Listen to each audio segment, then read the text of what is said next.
दो सौ 28 नंबर का श्लोक चल रहा है। सम्यक दृष्टि के 7-8 भय 8 अंग प्रकट होते हैं। वो 8 अंग कैसे प्रकट होते हैं उसकी बात चलती है। सम्यक दृष्टि जी निशंक होते हैं, इसीलिए निर्भय होते हैं। निर्भय होते हैं इसीलिए निशंक होते हैं। क्यों? क्योंकि वो 7 भयों से रहित होते हैं। और 7 भय की अमृत चंद्राचार्य एक एक श्लोक के अंदर एक एक भय का वर्णन करेंगे और 2 भयों को एक ही श्लोक में उन्होंने शामिल किया है। इसलिए अब टीका के अंदर अमृत चंद्राचार्य देव बहुत ही सुंदर खुलासा करते हैं उसका कि इसलिए वो निशंक निर्भय होते हैं क्योंकि सम्यक दृष्टि जीव को किसी भी कर्म की और कर्म के फल की अभिलाषा नहीं होती है। क्यों? क्योंकि उन्होंने जान लिया है कि जो भाव कर्म उत्पन्न होता है ये तो विभाव है, इसलिए इसकी भी किसी तरह की अभिलाषा नहीं है। क्यों? क्योंकि उनको एक वीतराग भाव प्रकट हुआ। वीतराग भाव प्रकट होने से मोक्ष की अभिलाषा करे, वो किसी कर्म की अभिलाषा क्यों करे? इसलिए उनको कर्म के भाव की भी अभिलाषा नहीं है और फिर उसका ऐसा फल हो, मैंने ऐसा करा इसका ऐसा फल हो, ऐसी भी कोई अभिलाषा नहीं होती। इसलिए वे किसी भी कर्म के प्रति अत्यंत निरपेक्षतया वर्तते हैं। निरपेक्ष होते हैं, हर परिणाम से निरपेक्षतया वर्तन करते हैं। इसलिए वास्तव में वे अत्यंत निशंक, देखो इधर भी लिया अत्यंत निरपेक्ष, फिर लिया अत्यंत निशंक। दारुण यानी सुदृढ़ निश्चय वाले होने से, दृढ़ निश्चय होता है उनको। सम्यक दृष्टि को जिन वचन में शंका नहीं होती है। जिन वचन में शंका का अर्थ निशंक हो गया ना जिन वचन, क्योंकि शुद्धात्मा को जाना तो उसमें स्वभाव का भी प्रतीति होने से उसमें भी निशंक होते हैं। और जिन्हें परमात्मा द्वारा कथित 6 द्रव्य 7 तत्व 8 कर्म की फिलॉसफी, इसमें निशंक होते हैं, कोई शंका नहीं होती है। निशंक अत्यंत निर्भय ऐसी, इसलिए ऐसी संभावना की जाती है, यानी उनकी योग्यता ही ऐसी हो जाती है कि निशंक को निर्भय वर्तन करते हैं। अब वो 7 भय कौन से हैं? वो 7 भय की चर्चा इस श्लोक में लेते हैं तो इसमें 2 भय उन्होंने शामिल करें। सबसे खतरनाक समस्या इस लोक और परलोक का भय जीव को सता रहा, अनादिकाल से सता रहा है। कर्मों के फल की बात करें तो भविष्य आने वाले कर्मों के फल की वर्तमान के कर्मों के फल की बात। इसमें 2 पॉइंट लिए मैंने, सुनना चाहिए ध्यान से। एक तो कर्म और कर्म का फल, 2 चीजें। तो कर्म यानी ज्ञानी, चौथे पहले तो ये जो 8 अंग है ये कौन से गुण की पर्याय है? सम्यक दर्शन की, यानी चारित्र की पर्याय नहीं है ये। श्रद्धा गुण के जो सम्यक दर्शन उत्पन्न हुआ उसके अंग की बात है, यानी श्रद्धा गुण की बात है। अब इसमें क्या होता है कि अपन हर जीव उसको, ज्ञानी को वो चारित्रिक से परिस्थिति से देखता है, जबकि ये आचार्य श्रद्धा की बात कर रहे हैं कि वो श्रद्धा में निशंक होता है। जैसे मान लो उसको कोई रोग हो जाए या रास्ते में जा रहे हैं और कोई कुत्ता पीछे लग जाए तो सम्यक दृष्टि दौड़ेगा, भागेगा कि नहीं? भागेगा तो सम्यक दृष्टि के साथ कि भाई वो हाँ, तो वो जो सारी दुनिया जो थर्मामीटर लगाती है वो भागा क्यों? आप तो कह रहे हो ना निशंक क्यों, और उसको इतना श्रद्धा रहना कि मैं मरूंगा नहीं, फिर भागा क्यों? कि भाई यही जिनवाणी को समझाना है, यही समय साल का प्राण है कि श्रद्धा का भय अलग बात है और चारित्र का भय अलग बात है। चारित्र के भय की तो मुनिराज को सांप भी आ जाए और गर्दन भी कटने लगे तब भी वे निर्भय होते हैं। पर सम्यक दर्शन में ऐसा नहीं होता है। हो सकता है कि कोई अज्ञानी रुक जाए पर वो सम्यक दृष्टि भागे तो ये बाहर से कोई चिन्ह उसके निशंकित होने के नहीं है।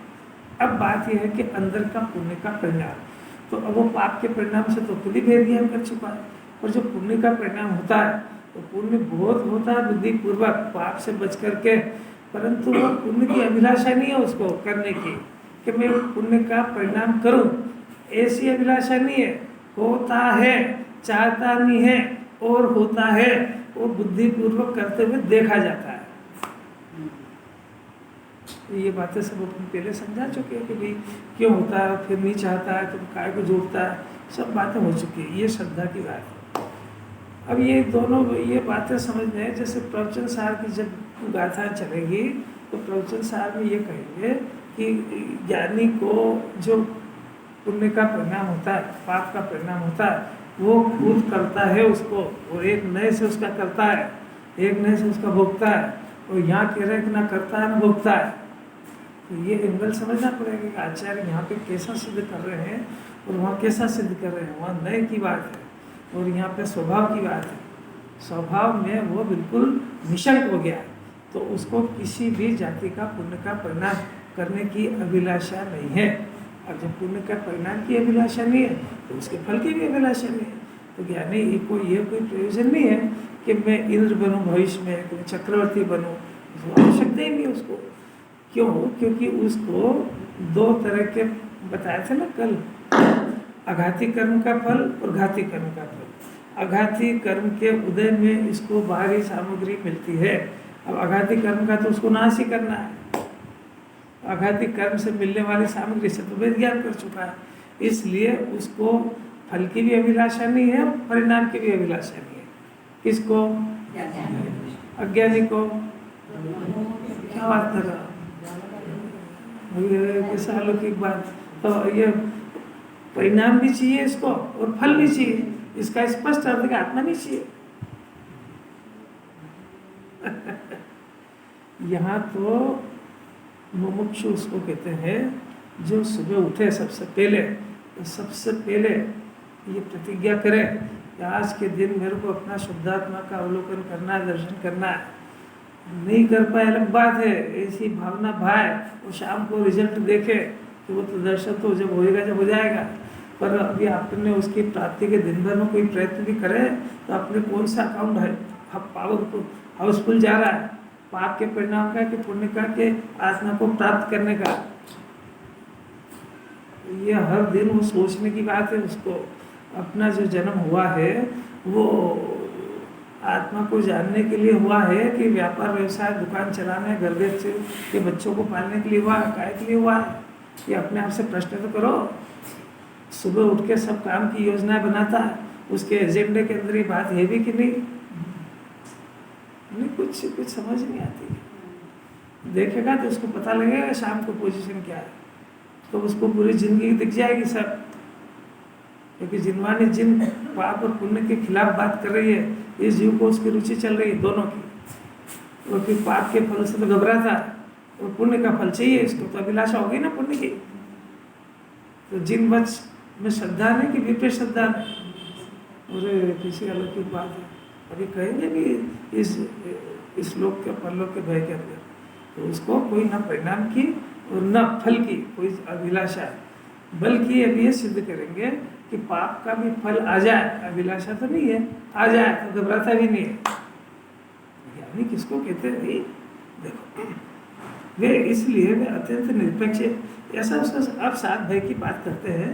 155 नंबर का श्लोक बहुत अद्भुत, क्योंकि इस जीव को नहीं पूरा 3 लोक जब तक ये आत्मा की बात नहीं सुने और सम्यक दर्शन उत्पन्न नहीं हो जाए तब तक ये कांपता रहेगा। इससे कौन सा? इस सातों भय से। अभी तो अमृत चंद्राचार्य ने सबसे पहले इस भय को पकड़ा, इस लोक का भय और परलोक का भय, इस जन्म का भय अगले जन्म का भय। देखो बात करते श्लोक पढ़ो, 155 नंबर का श्लोक है।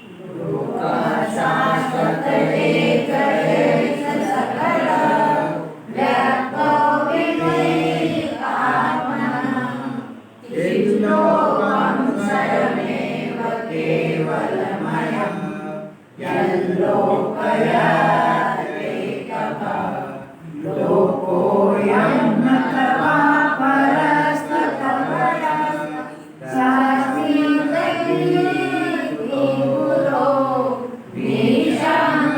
सततं स्वयं ससहजं ज्ञानं सदा विन्दति। सात भाइयों का कलश रूप काव्य कहते हैं। इसमें सबसे पहले इस लोक और परलोक के भाइयों का ये काव्य अमृत चंद्राचार्य कहना चाहते हैं।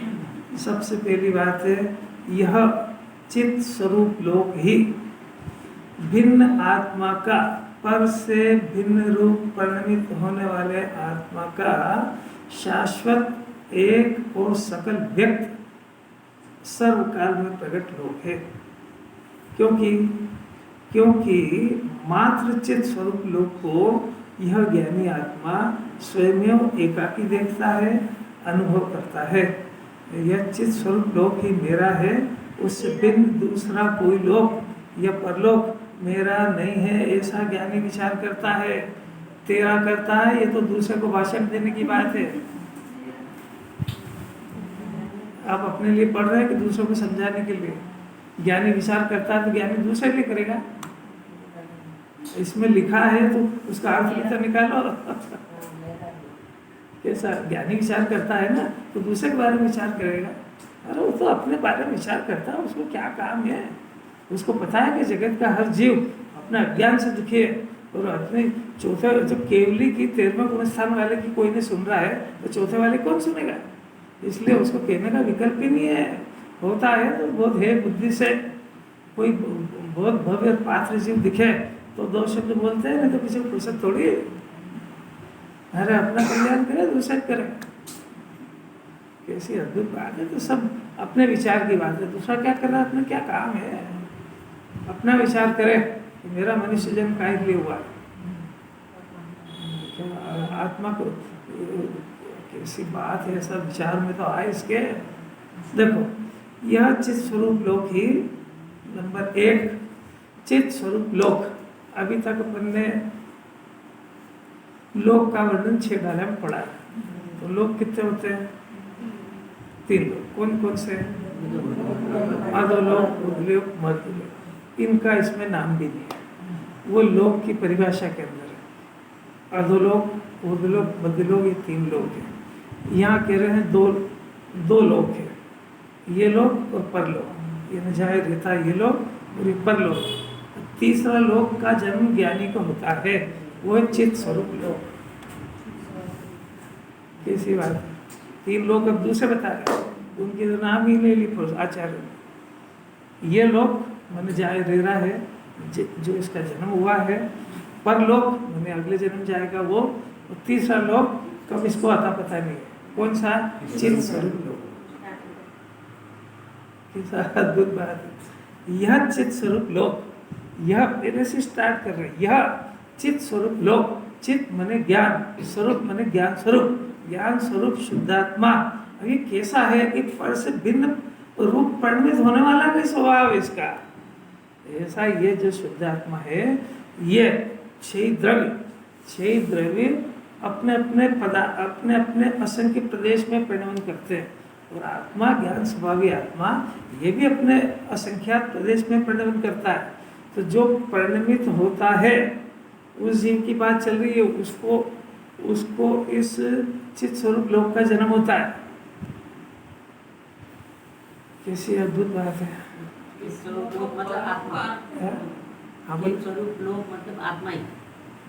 फिर हाँ, लोक में रहना बता रहे इस लोक और परलोक का समझ नहीं आया। अभी बता रहे ना। देखो बहुत अच्छा है। देखो भावार्थ देखो। इस भव में जीवन पर्यंत अनुकूल सामग्री रहेगी या नहीं रहेगी, तो ये जो रहेगी नहीं रहेगी ना, ये चिंता है ना, ये इस लोक की बात है। देखो लिखा है ना स्पष्ट, इस भव में जीवन पर्यंत अनुकूल सामग्री रहेगी कि नहीं रहेगी, ऐसी चिंता इस लोक का भय है। अब क्या हुआ, अब ये देश छोड़ के तो जाएगा, अब जाएगा तो परभव में जाएगा। अब वो 4 के दिन कोई इसमें भी जाए, अब परभव में मेरा क्या होगा? मुमुक्षु को चिंता होती है, बाकी तो ठीक है, मरेंगे, देह छूटेगा तो मर ही जाएंगे, तो झगड़े ही कहाँ उसके, फिर भी चिंता तो होती है ना। इसी जन्म में उसकी चिंता में ही डूबा है, तो सारी दुनिया डूबी इसमें, इस भव में मेरा क्या होगा, बुढ़ापे में क्या होगा, ये भले ही मुंह से व्यक्त नहीं करे, तो अजपा जाप की तरह चिंता परेशान करती है इसको। अब ये नहीं समझता है कि वो जो धारा प्रवाह चल रही है वो मिथ्या दर्शन का परिणाम है, वो उसका कर्म बनते हैं। ये आलू प्याज नहीं खाया, ये नहीं खाया, वो नहीं खाया, वो पाप तो दिखता है इसको, पर वो चिंता 24 घंटे इसको खा रही है। वो मिथ्यात्व का उसका भय लगा ही नहीं उसको। थोड़ा बहुत जिनवाणी पढ़े तो फिर भी अगले जन्म का लगता है, क्या पता अगले जन्म जिनवाणी से पढ़ा है कोई कुत्ता बिल्ली कीड़ा मकोड़ा तो नहीं बन जाएगा, तो उसको थोड़ा डर लगने लगा, तो परभव की चिंता में डूब गया। तो फिर भगवान से कहता है, भगवान गति सुधार देना। तो परभव की चिंता में डूब गया। ज्ञानी होता है, देखो ज्ञानी का चिंतन, ज्ञानी का, अज्ञानी का क्या है, इस भव के परभव की चिंता में डूबा है। अज्ञानी एकदम निपट अज्ञानी हो तो मरी जाएंगे, परभव देखे ही किसने। थोड़ा आगे बढ़ा तो उसको परभव का आया। ज्ञानी उसको कहते हैं कि अनंत काल आगे तक की चिंता होती है उसको, कि अगर यहाँ से स्वर्ग चला भी गया तो वहाँ से तहते चैत आवर्तन पड़े, यो परिवर्तन तो पंच परावर्तन का स्वरूप ख्याल में उसके, इसलिए उसको इस जन्म का पर जन्म का नहीं, अनंत भव में क्या होगा ये इसको रहता है, चिंता नहीं होती है। उसका हल जानता है, समझ में आया, ये लोग और परलोक। अब इन दोनों का हल चित स्वरूप लोक, ज्ञान स्वरूप। अब देखो चित स्वरूप का अर्थ अभी हल करा था, फिर से सुनो, अच्छा है ना, बहुत सावधानी से सुनने की बात है। ये देखो मैंने अभी किया था, फिर से सुनो। चित स्वरूप लोक ही आत्मा का, पर से भिन्न होने वाला आत्मा का शाश्वत और सकल व्यक्त सर्वकाल में प्रकट लोक है। चित स्वरूप, चित मने ज्ञान का घनपिंड, चित मने ज्ञान, स्वरूप मने ज्ञान स्वरूप। अभी बोला था इसका, फिर से सुनो। चित रूप, चित मने आत्मा, रूप मने ज्ञान रूप, चित मने ज्ञान और रूप मने ज्ञान रूप। चित स्वरूप, चित मने ज्ञान स्वरूप, ज्ञान स्वरूप है। अरे अमृत चंद्राचार्य का क्या भावो ना ब्रह्मांड ना भरिया। चित स्वरूप लोक मैंने ये ज्ञान स्वरूपी लोक, कौन सा होता है ये, कि आत्मा अपने असंख्यात प्रदेश में रहता है, अनंत गुणों में रहता है। असंख्यात प्रदेशी अनंत गुण, ये इसका भवन है, इसमें रहता है असंख्यात प्रदेश में, ये इसका चित स्वरूप लोक है। अब ये कैसा है कि ये जाने कि नहीं जाने, ये सारे जगत के पदार्थ इससे भिन्न परिणमन कर रहे हैं, पर ज्ञानी उसको कहते हैं कि अपने आत्मा का इतनी बात सुन करके, स्वरूप समझ करके इसका भिन्न परिणमन शुरू हो गया, वो चित स्वरूप लोक को स्वीकार कर लिया है कि मेरा लोक, निज लोक हमारा वासा हो, शोकांत बने, फिर हमको क्या करना उससे, ये ना निज लोक। कैसी ये बात सुन के इसके हृदय में लगना चाहिए, ओहो मेरे को तो इन बातों की खबर ही नहीं, मैं तो जिनवानी से पढ़ के मध्य लोक अधो लोक यही लोक चाह रहा था, ये कौन सा लोक निकला, ये निज लोक है। और आत्मा नहीं जाने तो भी निज लोक में रह रहा है वो, पर वो नहीं जानता है, इसलिए वो इस लोक का परलोक का भय घुस गया उसमें, तो कांपेगा भय से। नमोकार मंत्र भी पढ़ता तो डर से ही पढ़ता है।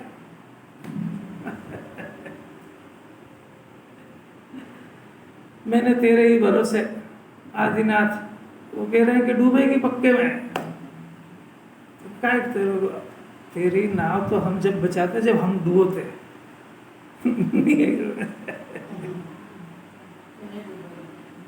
हम डुबोएंगे ना तो तू निवेदन कर, तो हम उसको छोड़ देंगे, पर हम डुबो ही नहीं रहे।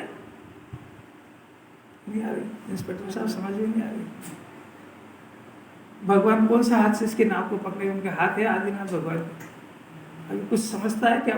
अगर एक एक शब्द खुद ही बोले, जो बोल रहा है उसका अर्थ समझे तो समझ जाए बोल क्या रहा हूँ। आदिनाथ भगवान भी मोक्ष हो गया ना उनका, तो अशरीरी हो गए ना, तो उनका हाथ है कि नहीं है?